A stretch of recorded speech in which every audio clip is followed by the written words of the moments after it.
సెంట్కి తనకి ఇంకా 25% లాభం వస్తుంది అన్నాడు. అంటే ఎంత? 125%. 125% 47,000 అయితే మనకి ఎంత నష్టం వచ్చిందని అడిగాడు. 50% పోయాయంట. 50% పోతే నష్టం ఎంత వచ్చిందని అడిగాడు. ఫస్ట్ మనం ఇక్కడ ఎంత కొనుక్కోవాలి? 100%ని కొనుక్కోవాలి. 100% అంటే 100/125 into 47,500. 25 5s 25 4s. Okay, 25 5s 25 4s, 5 1s 5 9s 45, 5 5s 9, 5 5s 25 zeros.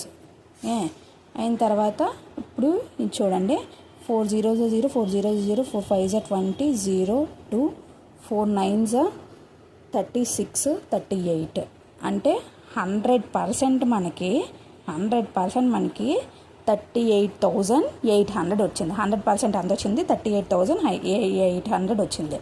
Okay, ఇప్పుడు ఈ 100%లో 38,000 100